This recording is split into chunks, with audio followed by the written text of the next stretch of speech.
you'll notice today is that Paul and I are wearing fedoras. Now, fedora is, we'll see how we come out in this conversation, a key aspect of men's health. So, Paul, what do you have to say about your new fedora? Well, I tell you what, I put it on about 10 o'clock this morning, and I've had no suicidal ideations. I have had very good sense of well-being about me. I feel powerful in the world. You know, this is men's rights headgear. For years, feminists have called us fedora-wearing basement dwellers. And I am, in fact, in a basement right now wearing a fedora. And I feel wonderful. I feel so good I could hardly stand it. So, man, there's something to this, Steve. There really is. I think so too. And one of the side benefits of a fedora is I think that it will trigger feminists and they'll run in the opposite direction, I think. Or at least they'll have some kind of an explosion on the site. We can only hope. I'm hoping for the explosion. Well, you don't have to wait very long for a feminist to explode. No. Okay, let's get right down to the men's health topic. Paul, how's your last week and a half gone on your efforts to lose weight? They've been going very well. The last time I weighed was 3 days ago. I had lost 14 pounds. I did that in 17 days. And I started a fasting regime where I was 2 days a week fasting for 24 hours. And it really turned out to be something interesting. And in case, if anybody's interested, I'm not recommending this for anybody. I'm just telling you what I'm doing. I liked it so much that I bumped it up to 24 hours on and 24 hours off. I'm fasting from 6 o'clock one day till 6 o'clock the next day in the evening. So I'm either breaking a fast at 6 p.m. every day or I'm starting a fast at 6 p.m. every day. And what I've noticed, interestingly enough, on the days that I'm fasting, I feel better than the days that I eat. I feel more energy. I feel a sense of lightness about me. General sense of well-being is better. And that lasts all day long. And I feel like I'm sleeping more soundly on the days that I'm fasting. The only negative part of it, I think, is, of course, if you don't eat for 24 hours, you get a little stomach growling here and there, a little bit of stomach pangs from hunger, but they don't last. I am drinking green tea during all that time.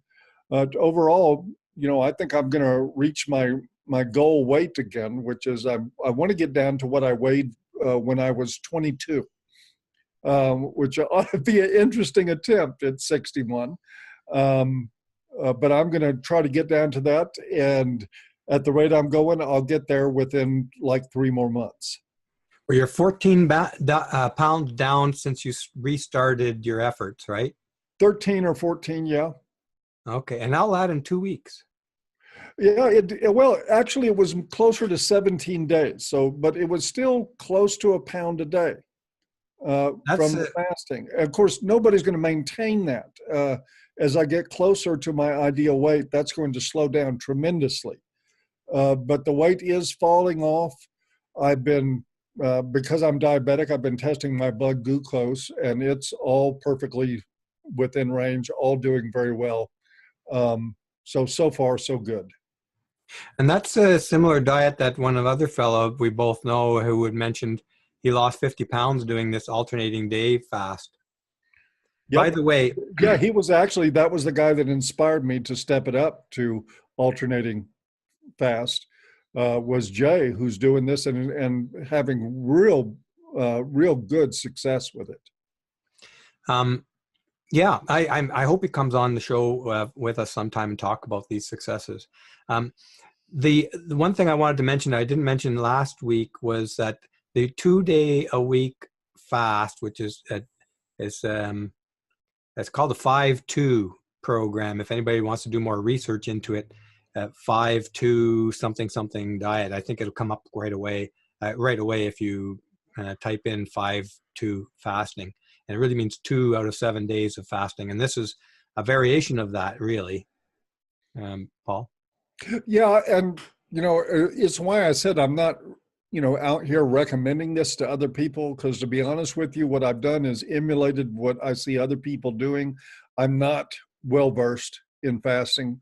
I know there's a lot of science behind it, a lot of science available on it, a lot of dietary experts and nutritionists recommend it, and it is considered a really part of a healthy dietary regime by a lot of experts, but I don't have that expertise. I just know what I've seen work for some friends, what I've seen going on with you, Steve, what I've seen going on with Jay, Tom Golden, some other people who are doing this and having some real positive results from it. And it feels good. So it's like one of those things that I'm not saying run into this, it's going to cure cancer. I'm just saying I'm doing it and it feels pretty damn good. That's awesome. And this is probably a good segue to remind people that neither one of us are experts in nutrition or dieting or exercise or any of these things. We're just two guys, both of whom want to improve our health, both mentally, physically, and financially would be nice too. Oh, absolutely. All that stuff. Well, I will say I'm not an expert, but I will say that vegans are retarded. But I just say that to get them fired up in the comments. That ought to get the comments going for sure. They are retarded. And it's not my fault that they're retarded. You want to say that one more time, Paul? I don't think the audience quite got it. Vegans are retarded. I have vegans in my family, but nobody in my family follows what I do. Well, except for the vegans in Steve's family, the rest of them are retarded, though. Okay, awesome. I want to also mention too, and Paul, you touched on this exact same thing, is that you're trying what you've seen people have success with. And I think that's a key for me as well. I'm trying a lot of different things, but I'm not quite as disciplined as you are about it. I give myself an awful lot of slack, and this last week, since we last talked, was an awful lot of slack for me. But I'm not beating myself up the head about it. I'm still keeping it in my mind that I want to gradually keep in my mind the desire, and the movement towards better health. I'm slowly moving there, but I'm not going all in one step to change from this to that. I'm incorporating little ideas in here as I find them. And one of the things I mentioned before is I'm liking is Greek yogurt I mentioned this last week, I don't know if you remember, as a treat with a little bit of jam on the side. Lots of protein, quite healthy for you, has probiotic antibiotics in it, which to my understanding, probiotic bacterias in the yogurt, and those bacterias use glucose as energy, and they don't die in your gut. So as long as they're in there and you have some glucose in there, I'm guessing, and I read a little bit about this, but I don't recall what the results were, but I'm guessing that if they're going to live in your gut, they have to use the glucose they find in there, which is glucose that's not going into your body if those bacteria are eating it, right? So another possible uptick for yogurt, and Greek yogurt in particular. One of the things too about the fasting that I did see in watching one video about it is that there is research that supports the idea that fasting increases glucose sensitivity. That when you're insulin resistant, which is the precursor to diabetes, and when you have metabolic syndrome, that nothing else known increases your sensitivity once you've lost it. But they have found that fasting actually increases sensitivity. I'm not saying that it necessarily reverses diabetes or anything, or takes you out of metabolic syndrome in and of itself. But Paul, when you say increase your sensitivity, do you mean towards insulin or towards glucose? Is it towards insulin? Towards insulin. Okay, yeah, because I thought you said sensitivity to glucose there earlier. So sorry, no. So it actually, that in a sense, that's effectively a treatment or a part That's what it would appear to be. And again, folks, check this out. Go behind me on the facts and do your own research. That's why I keep qualifying that I'm not laying all this out here as though I'm an expert on it.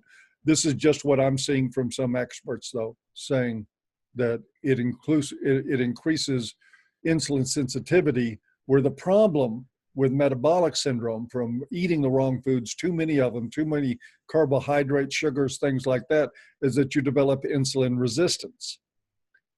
And this fasting actually reverses some of that and makes you more sensitive to it. Great. That sounds like a great option to explore. And of course, in all of these things, folks, if you have some kind of a physical ailment, a medical ailment, you of course need to clear anything you're doing with your doctor that might impact that. And don't follow what we say without considering your own personal situation, health-wise and medically. Another thing that came to mind while you were talking is that there's a lot of different diets out there. There's this keto diet. There's the carnivore diet, which I think Jordan Peterson is on, and he sings its praises quite highly. And then there's fasting, and there's a whole there's vegan diets too. I don't think you and I are going to get into that one too much. I'm not really. They're retarded. Right. I forgot the key word there. I forgot. I said it 3 times. How have you forgotten? I don't know. Old age. I'm having one of those senior moments. You sure you're not vegan? Maybe that's what happened last week. You forgot to eat your meat. I forgot to eat my meat. I don't think a day goes by when I forget to eat my meat. But what I'm also going to suggest is, and we talked about people trying things, also is that you don't have to view any of these things necessarily. I'll qualify that later. You don't have to view any of these things as a permanent state of affairs for yourself. I've read about people saying that some fasting, even long-term fasting, have helped men who have, say, or people, and women too, but most of what I'm reading is examples are men, gain control of their eating. Some people lose control of their eating, so it becomes kind of obsessive and automatic and unconscious. And that a period of fasting, in this case, there's one extreme example out there. It's like a guy fasted for a year. And this is under total medical supervision. A whole team of doctors were working with this guy, and he was given the right kinds of minerals and vitamins and things like that, but no calories. And he was huge. And I forget the numbers, but if you Google for this guy, it's an extreme example, and it's documented in medical research. He lost like 200 pounds and was able to regain total control of his eating. And apparently for the rest of his life, he never went off. Like he never got fat again. Did he continue to fast? No. You can't. You can fast a long time apparently under the right conditions, but you can't fast forever. Well, I mean, intermittently, did he continue to add fasting to any part of his routine? I don't know. I read it very briefly, kind of scanned this over, and didn't really think about recording the details. Just what I remember was that, first of all, you can't do this without a team of medical people closely monitoring you. Don't even think about it. If you're going more than like 3 to 10 days fasting, you should really think seriously about that and get medical advice, and true medical advice. I wouldn't, God forbid, hope anybody watching this show jumps into extreme fasting like that. Like, I guarantee you, well, okay, I'm not even going to guarantee, but I'll say what Paul's doing, I can't imagine in my mind that would be unhealthy in any stretch. A day, I mean, the human body is very resilient. Unless you're very, very weak and medically compromised, a day of fasting, alternating days, I can't imagine that's going to cause you a problem. So long as you're eating well on the days you do eat, right? I think it's more likely to solve problems. Exactly. And what you're describing there with the diabetes is right up there. Yep. Is your diabetes under control by diet still? Yes. I still have a normal A1C. Okay. And whenever I do, I periodically check my blood for glucose, and it's within decent ranges there. But I've even putting weight back on by not eating a lot of quickly metabolized simple carbohydrates and sugars. My A1C didn't get out of whack. Again, that was interesting. I ate enough food enough bulk food to add weight, but still didn't go crazy on pastas and stuff like that, like I used to eat back in the days of when I was building up toward diabetes. So from 2 years ago, Paul, you were 2 years ago when you first were struck with the diabetes diagnosis. Up to that point, your diet was very heavy on the carbs. And since that Yeah, point, you can say that. It's like I'd alternate, well, have a bowl of rice one night and a bowl of pasta the next for dinner. The entire meal was carbohydrates. But even with your setback that kicked in over the holidays, you didn't go back to that diet. No, I did not go back to eating carbohydrates and sugars with abandon. So you have effected a permanent change. Would you say that it's not even on your mind anymore, or how would you say mentally you are with that? I'm fine with it. It was a mistake to put the weight back on you because you always have to consider, heart disease, cancers, things like that. They're, when you surround your vital organs with fats, it's bad for them. So it's really important to get the weight off. Diabetes is not the only thing that'll kill you that's related to weight. But I didn't go back to eating the really crappy foods. I just ate a lot more of really high fat foods and ate so many of them. If you're taking in 5,000 calories a day and you're only burning off 2, you're going to gain weight. And that's pretty much what I did. But at this point, I've gotten back to a reasonable amount of calories when I am eating. And like I said, I'm really enjoying not eating. I'm enjoying the heck out of it. So that's a huge success all of its own, is that you have effected a permanent change. It's not all the change, not all the way there, but you're re-establishing your efforts to move in that direction again. And 14 pounds in 14 days is huge. Yeah, it is huge. And again, like I said, that's not going to continue at that rate. I mean, if you lost weight at that rate over a prolonged period of time, it would be extremely dangerous to do something like that. When I started this, about 50 pounds overweight, totally. In order to lose all of that, that's going to take a total of 4 or 5 months to get that off. But that's a pretty rapid, elimination of that weight, averaging 3 pounds a week, 4 pounds a week. That's huge. That's fast. And it can be done. And I'm still, like I said, I don't feel deprived. You get a little hunger pang here and there, and then all you got to do is tell yourself for 5 minutes, "Don't be a pussy," or have a sip of green tea, and the growling stomach goes away, and you're fine. But what's really interesting is the general sense of well-being while not eating, especially for the last 8 or 10 hours of the fast. Wow. I'm going to try this. I have to say, for a full day fast, I've done the 16 hours. I didn't find it a big deal. But still, maybe it's unconscious. A 24-hour fast just seems like a bigger deal to me. 24 hours. Ooh. So I'm going to try it. I'm going to try it before we record another session. I'm going to try this. Give it a try. I mean, you'll find it's not that big a deal.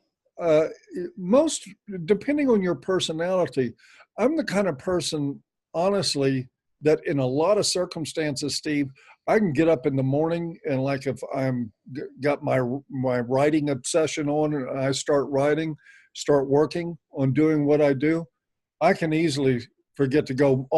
I can look up, it's 5 or 6 o'clock in the evening and I haven't had anything to eat. I don't know if I've gone that long, but I have gone to like noon, 1, 2 o'clock. But it's a psychological thing. It's just when I sit down, I think about it, and I think, okay, I'm going to stop eating at 6 o'clock, and I can't eat again till tomorrow at 6.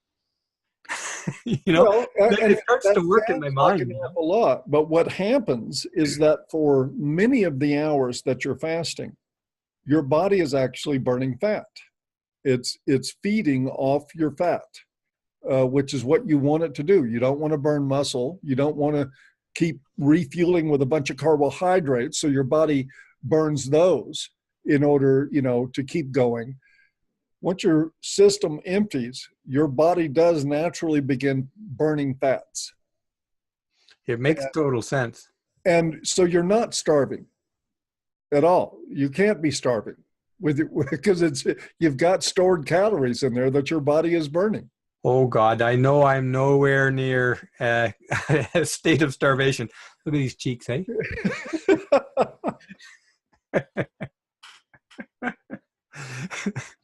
It's not the starvation part of it. It's I have to now agree to make it to 6 p.m. tomorrow.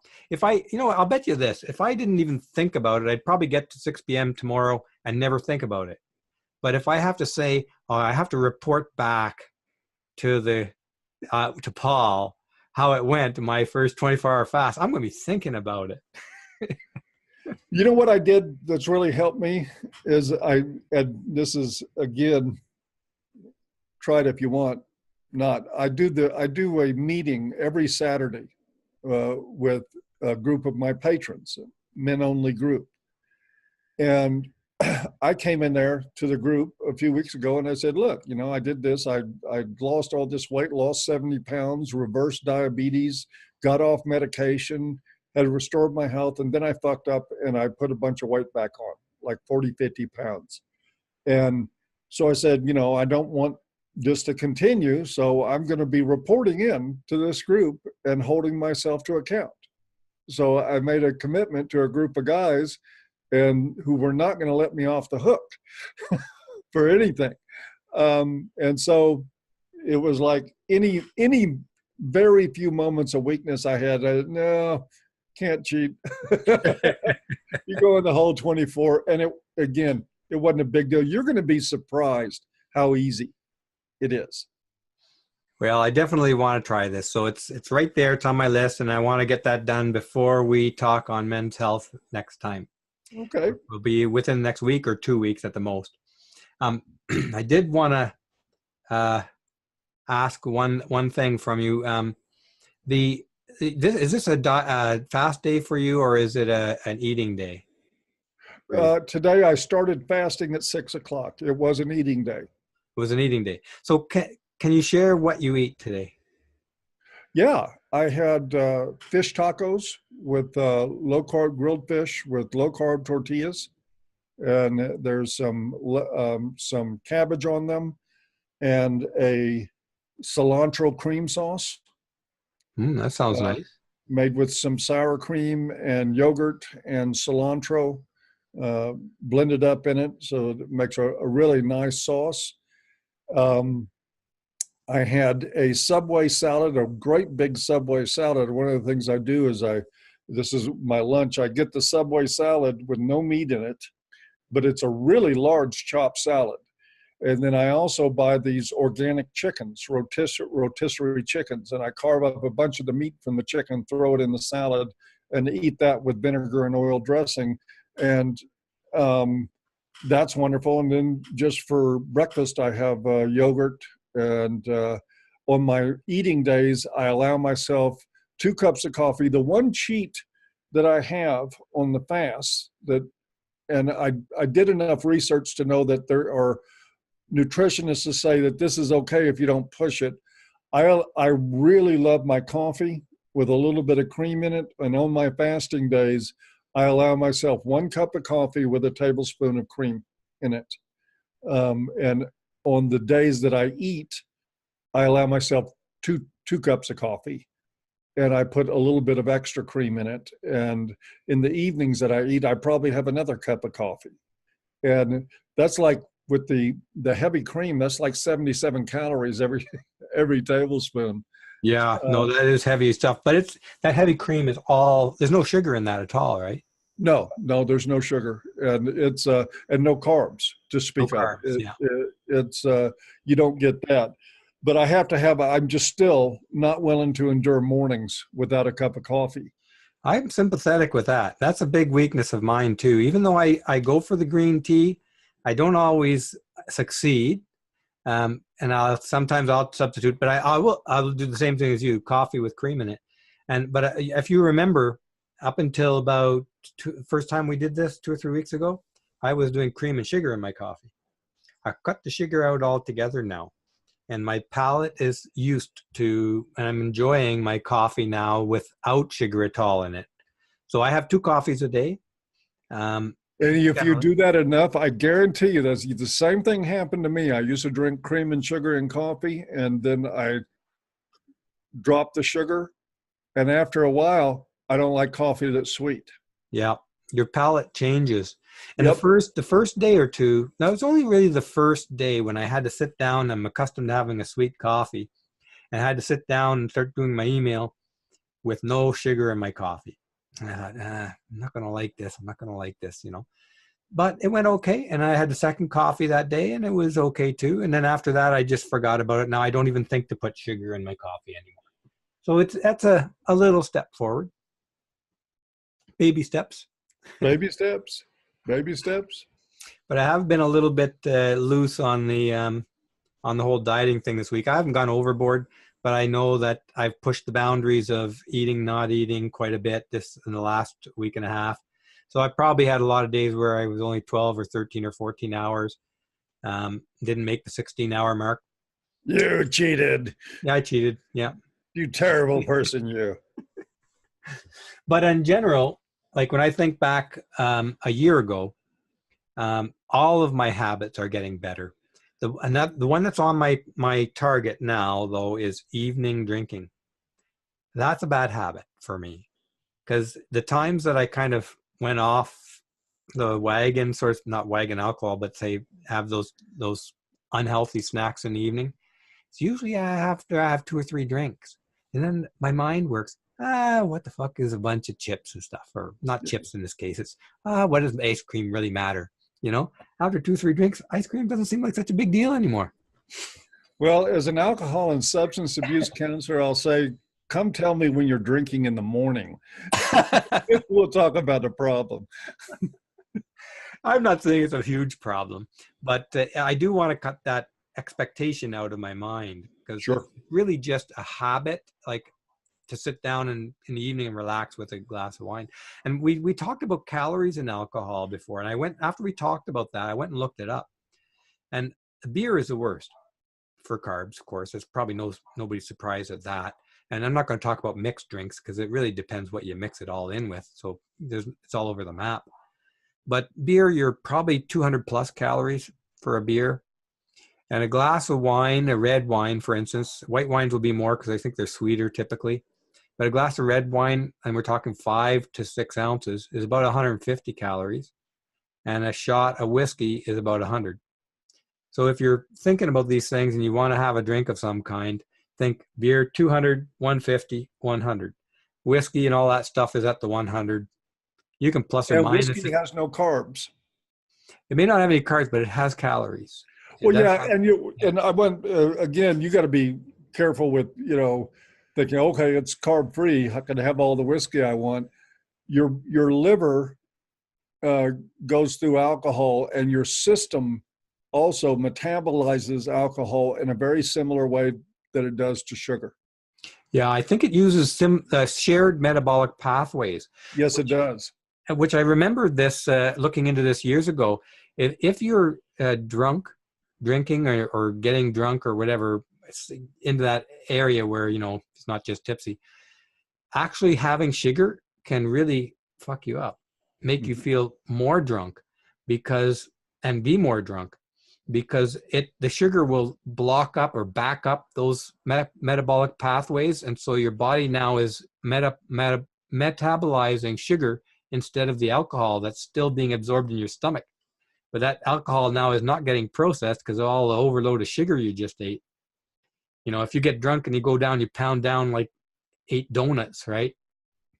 Now your blood is just loaded up with sugar, and that alcohol that's still in your stomach and absorbing has nowhere to go. It's not going to get processed. It's just going to build and build and build and get stuck at this until that sugar is processed out, and you can get quite sick. I'm pretty sure you can get quite sick doing that. Well, the people that overdo it on Jägermeister and stuff like that, the sweet liquors, they have a hugging session with Mr. Crapper before it's over. Okay, so Oh, yeah. I guess while we're on the topic of drinking, I'm going to just share this one experience with years ago. And I guess I'm getting to that point right now. I want to do a similar thing, and just cut out the drinking. Like this week, there's 2 or 3 days I didn't have anything. And last night I had 2 or 3 drinks, but it's not a big deal, but I just want to get that boom, not have to think about that anymore. Maybe just drink socially when I'm out with the guys or whatever.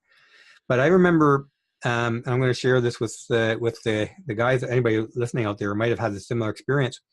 When I was about 19 years old and I had a shit ass job, it was in summer of university, and I was selling vacuum cleaners from door to door. Okay. Absolutely hated it. And I got to the point where I'd come home at like 6 o'clock or whatever, 5 or 6 o'clock, and I'd have this giant glass of rum. And oh, that makes the day feel a little better. I have another giant glass of rum and Coke. Pretty soon, every night I was having like 3, 4, and getting drunk. And so I started to get worried about this. This went on for about 4 to 6 weeks. And so I hated the job, and I got an opportunity to go up into Sioux Lookout, Ontario, which is past Thunder Bay, up in the woods, living in a log cabin, teaching judo and sailing to kids like 12 years old, the summer camp. So I took it, and I went up there, and I thought, I'm just not going to drink for this summer. The rest of this summer, I'm not going to drink anything. And I didn't. And at the end of the summer, I went back to university, and I was really nervous about this part. I seriously was nervous. I thought, should I have a beer? I was questioning whether I had developed a problem at this point, and I'm 19 years old. So I did cautiously go and have a beer and left it at that. And then a week later, I had 2 beers, and I never had another problem again until I got more drinking when I got into playing squash competitively with the guys, because those were, after the tournaments, were terrible drinking sessions. But it was a test that I put to myself to determine whether, this had gotten out of my control or not. And you know more about these things than I do. I was worried that I had kind of lost control, so I put the cut on it that summer. But when I went back and started to drink, I didn't have a problem stopping at 1 or 2 beers. So that test helped me to be chill about the whole situation. So I thought I'd share that for whatever it's worth. I don't know if you have a comment on that, Paul. Well, as long as you're monitoring yourself, I mean, there's a lot of more traditional alcohol and drug counselors that would say, well, if you think you might have a problem, then you do. Of course, they get paid to find problems with alcohol and drugs in people, no matter what the reality is. Thing is, if you had a concern that you might have had a problem and that you wanted to try to exercise control, and then you controlled it, no problem. That's the way I felt about it. And I have to say, for me, it was a big relief off my mind, because until I went and that first beer after that summer not drinking, that first beer, I really didn't know. I was sitting there thinking, I got to know whether I could control this or not. So I drank that beer, and I sat there thinking that I'm going to have the urge to drink like 10 more beers.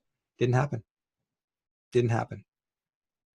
So I think about that experience of mine every once in a while when I hear the exact same thing you said right there. And I've heard that many, many times in my life. And I've always thought, that doesn't ring with my personal experience. Not that that means it isn't true, but it never rang with my personal experience, because I can honestly say I picked up the beer, I drank it, I drank 1 or 2 beers, and I didn't have any problem. I didn't drink the next day or the next week unless I went out with some friends. And what you got to do is always keep in mind that, when you take a medical problem to a surgeon, he'll find a reason to cut on it. When you take the same medical problem to a chiropractor, he'll find a manipulation of your body that he thinks will help. When you take it to a general practitioner, he was likely to prescribe a medication. That whatever they do, whatever people do is what they find. So you get this sort of universally accepted aphorism that if you think you might have a problem, then you probably do have a problem. No, if you have a problem, then you probably have a problem. If you can't stop, if you can't control it, if you try over and over again to control your drinking and fail, then you look at reaching out and thinking you might have some sort of problem there. But don't trust anybody that talks to you for 5 minutes and says, here's your problem.